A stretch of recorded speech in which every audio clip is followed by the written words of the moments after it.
Your true wealth is your time and freedom. Money is just a tool for trading your time. It's a container to store your economic energy until you're ready to deploy it. But the whole world has been turned away from real money and has been fooled into using currency. A deceitful impostor that is silently stealing your two most valuable assets, your time and your freedom. Welcome to the rabbit hole. We are entering a period of financial crisis that is the greatest the world has ever known. The wealth transfer that will take place during this decade is the greatest wealth transfer in history. Wealth is never destroyed, it is merely transferred, and that means that on the opposite side of every crisis there is an opportunity. The great news is that all you have to do to turn this crisis into your great opportunity is to educate yourself. I believe that the best investment that you can make in your lifetime is your own education.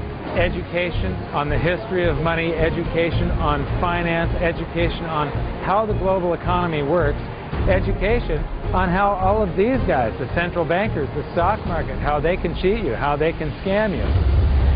If you learn what is going on and how the financial world works, you can put yourself on the correct side of this wealth transfer. Winston Churchill once said that the further you look into the past, the further that you can see into the future. This program is all about creating your own crystal ball, being able to gaze into the future, being able to change this crisis, the greatest crisis in the history of mankind, into your great opportunity.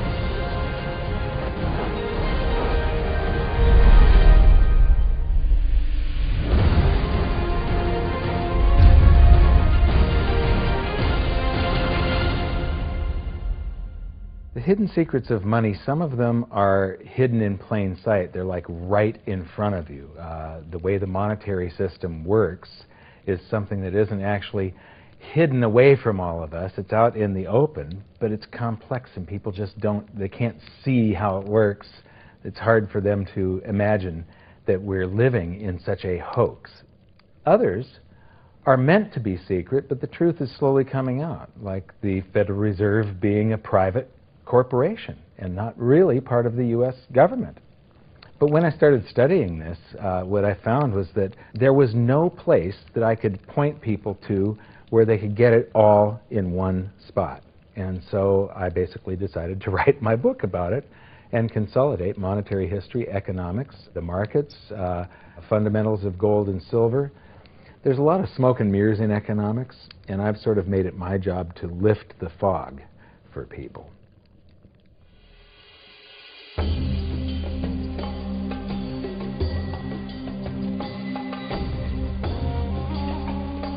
Welcome to Egypt.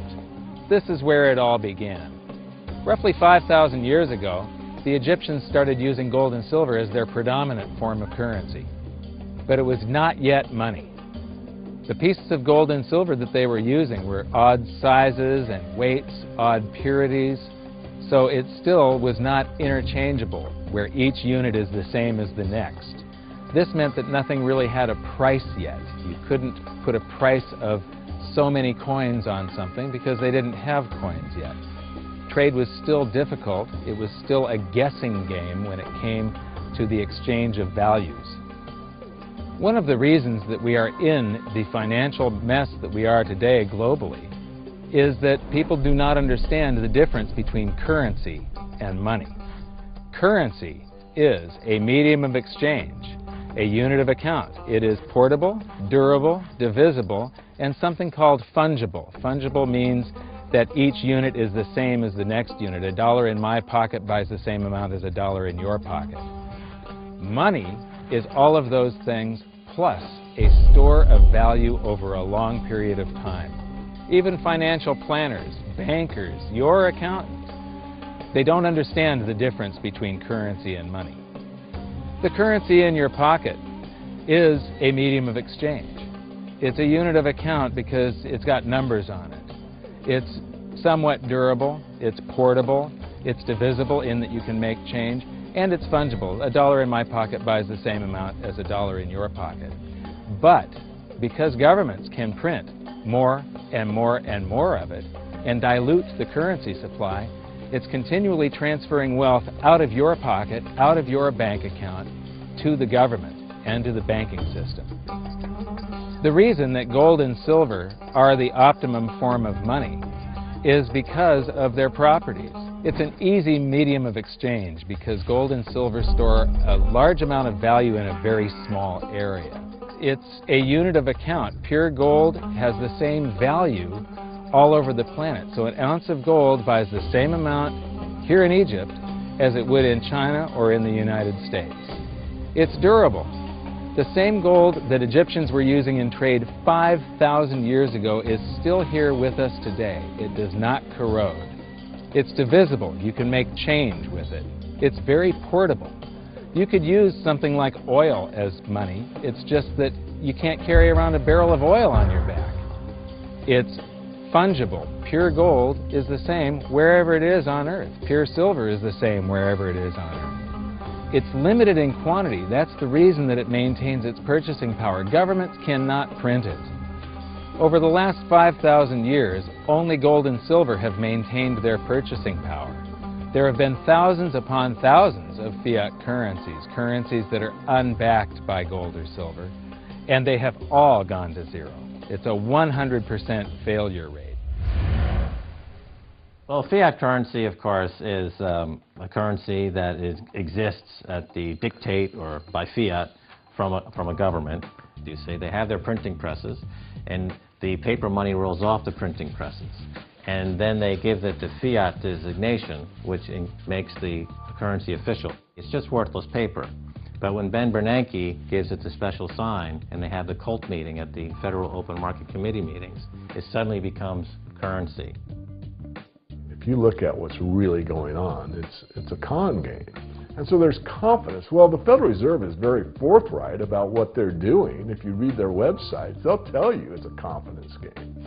They tell you that there's no intrinsic value in their money. They'll tell you that they print it backed by absolutely nothing. They actually display all these facts.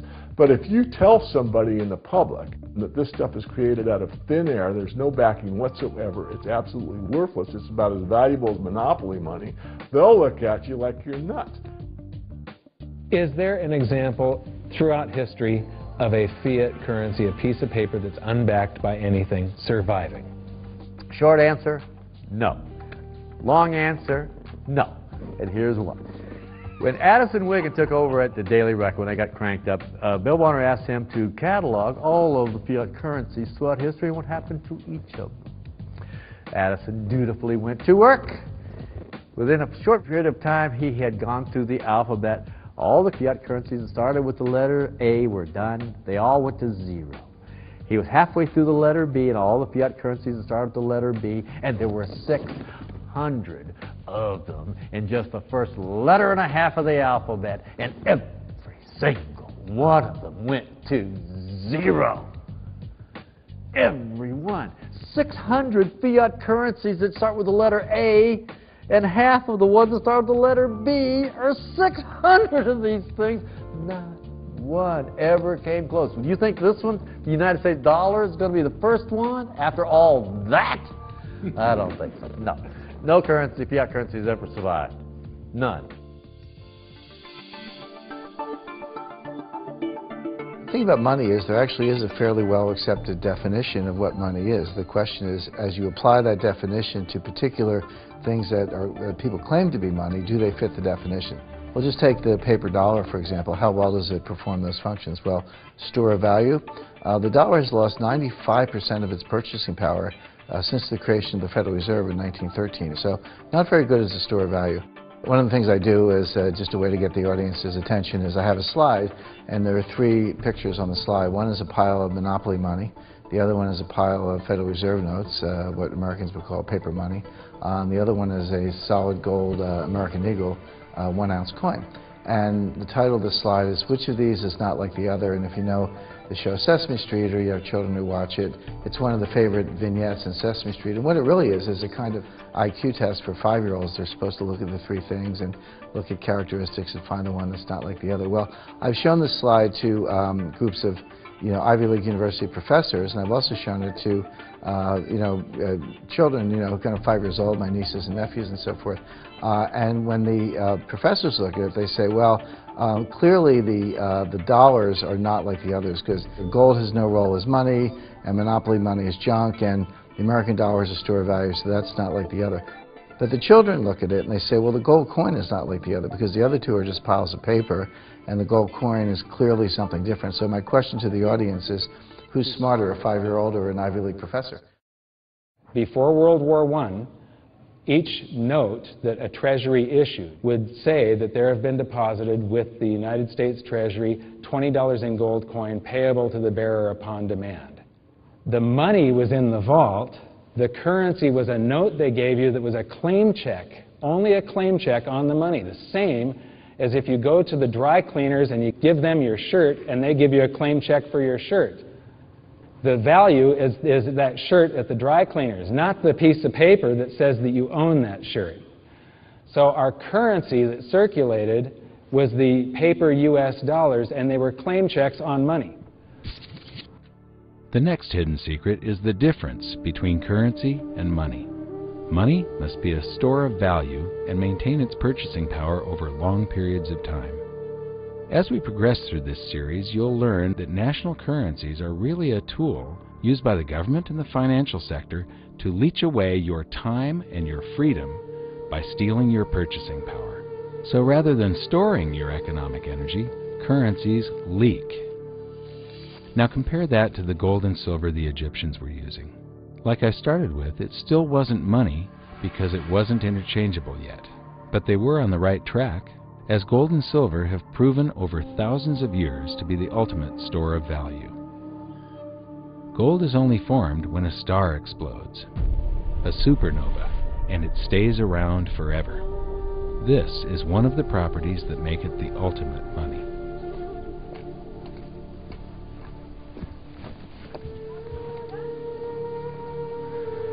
People are amazed that after 5,000 years, the pyramids are still here. But what I'm more amazed at is that the currency that the people that built this were using, that currency, that gold and silver that they were using in trade on a daily basis, is still around today.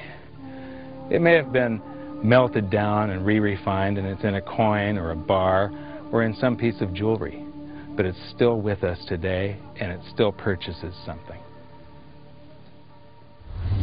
Yes, it is the ultimate money because there is nothing else even in the same league.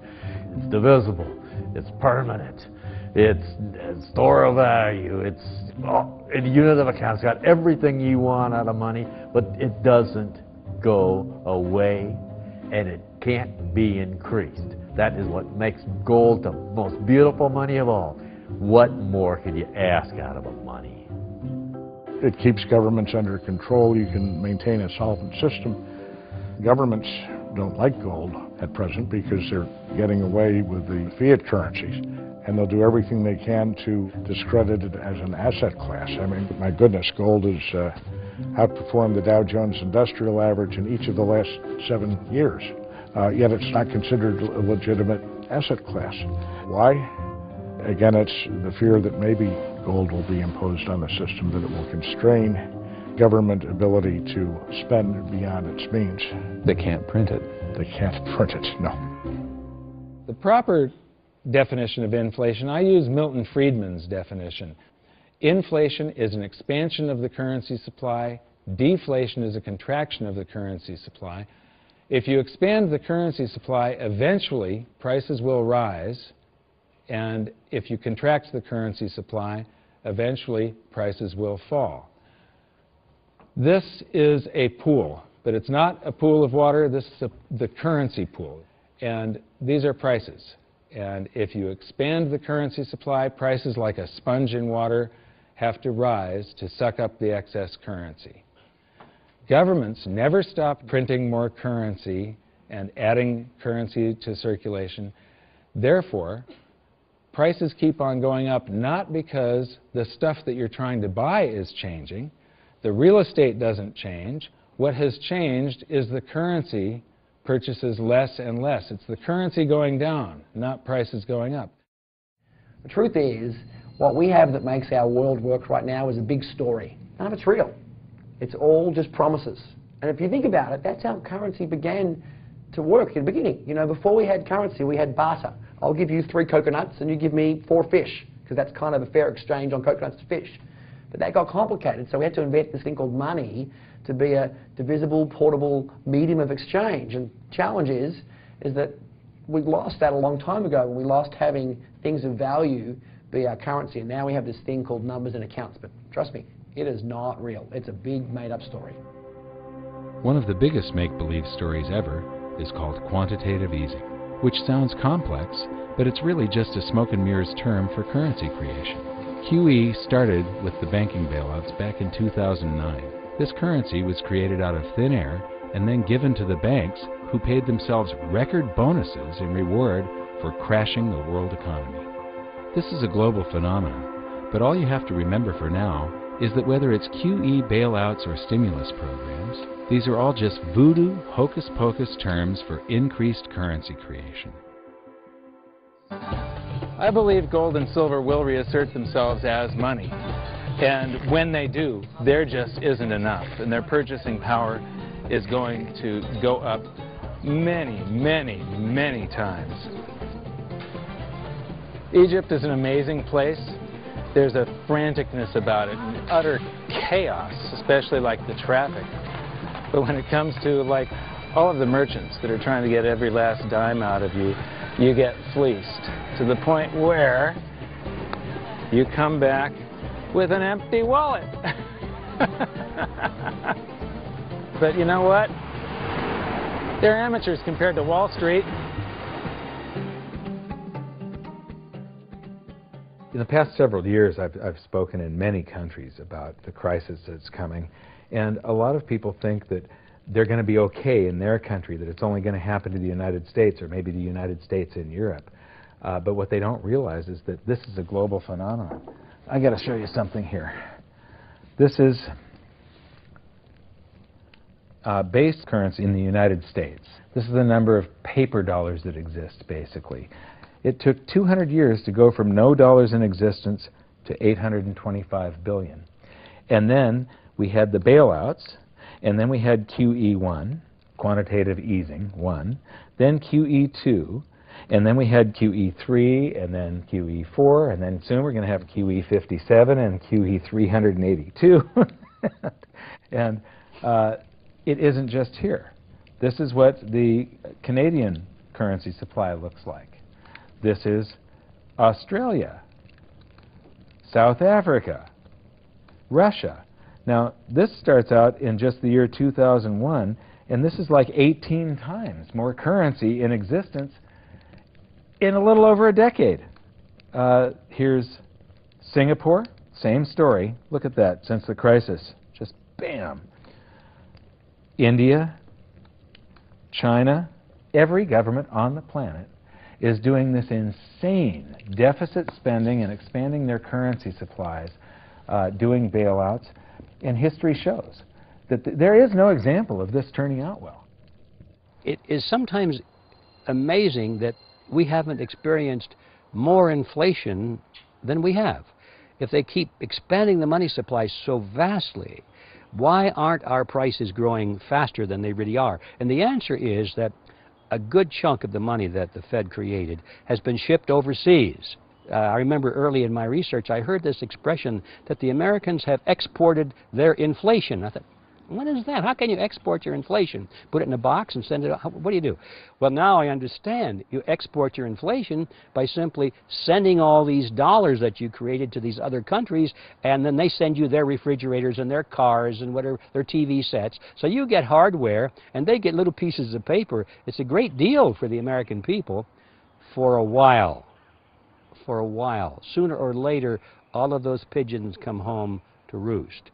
When the time comes, as it looks like it's now coming, when the rest of the world is saying, we don't want to play this game anymore, Uncle Sam's dollars are just becoming worthless, there are too many of them, we've got to find something else other than American dollars, then those dollars start to come back to America. People say, we don't want them anymore. What do we do with them? Once this revs up, and we've got this little trickle of money coming back that we previously exported, once it becomes a flood and it starts to rush back, now we are getting our former exported inflation brought back to us, and then we'll see the quantity of money inside the United States grow much more rapidly even than the Federal Reserve can create it, because we're getting a previous money back. And that's when we will really see the tanking of the U.S. dollar in terms of what it will buy. During the second round of quantitative easing, global food prices went up 60%. And this created a humanitarian disaster for the 2 billion people on Earth who live on less than $2 a day. These people were hungry to start with, they became hungrier, and some of them started overthrowing their governments in North Africa and around the Middle East. So quantitative easing was the spark that ignited the Arab Spring. So that's it. When you create money, you get some sort of inflation. It just depends on where the inflation goes. It's all going down, down, down. Peasants are reeling from a game of coins and crowns. Given the premise that you have a permanent underclass or poor class, and how does inflation affect them disproportionately? It affects them basically in the percentage of their income that goes to food. And we see this as a ratio, and we know that there are some danger points. For example, in Egypt recently, once that ratio got to 40% of income going to food and the price of food rising due to inflation, when it got to 40%, that's historically a point where people actually stage a revolution. And that's exactly what we saw. The French Revolution, similarly, was all around the price of food getting to a certain critical point where people simply, the risk-reward for revolution was favorable toward revolution. When they print it up, then it all goes down. Well, exactly right, because when you have a runaway inflation, it's punishing the very people who are most productive in society. In other words, the people that produce more than they consume and save the difference. The problem is that those productive people, the savers, save in their national currency. And unfortunately, the national currency is just a fiat piece of paper at this point. So when it's destroyed through runaway inflation, that $100,000 that you were hoping to retire on doesn't exist. And the things that you were going to buy with it and provide for others don't exist either. Now what are you going to do? So that all seems pretty scary. However, this is going to happen, and you can only play the hand that you're dealt. But the great news is that gold and silver always end up doing an accounting of the expansion of the currency supplies. Basically, the will of the public and the free markets. When governments do this kind of stuff to their currency supply, they debase it. Eventually it comes back in inflation. People sense the loss of their purchasing power. They rush back to gold and silver, and they bid the value of the gold and silver up in the country until it meets or exceeds the value of all the currency in circulation. This is a process that's been going on over and over again throughout history, except this time it's happening on a global scale. It has never before happened in all countries at once. And that means that this is the greatest wealth transfer in history. Therefore, it's the greatest opportunity in history, and it's not going to happen again in your lifetime. So now we've learned that your true wealth is your time and your freedom. Money is a trading tool that stores the economic energy that is your time and freedom, whereas currencies leak them away. Gold and silver are the ultimate money simply because of their properties. Fiat currencies are based solely on confidence and always return to their intrinsic value of zero. Governments don't like gold because it imposes restraint. Rising prices are a symptom of an expanding currency supply, and gold and silver always account for an expanding currency supply. So that's it for this episode. Join me next time as we begin to investigate how monetary history just repeats and repeats, and how gold and silver always win the battle between currency and money. Until then, my challenge to you is to stop calling currency money. It's a crucial first step towards setting your mind free of all this economic voodoo and changing your context. You can learn more by watching the bonus features on our website, and if you have any questions, you can post them there, and we'll answer some of your questions in future bonus features. So good luck, thanks for watching, and we'll see you next time.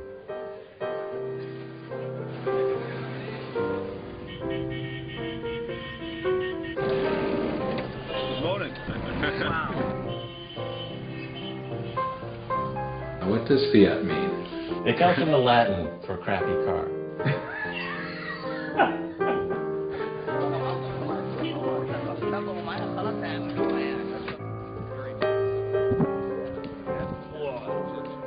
In the desert in a suit. My camel died. You're not too sure about that, are you? Huh?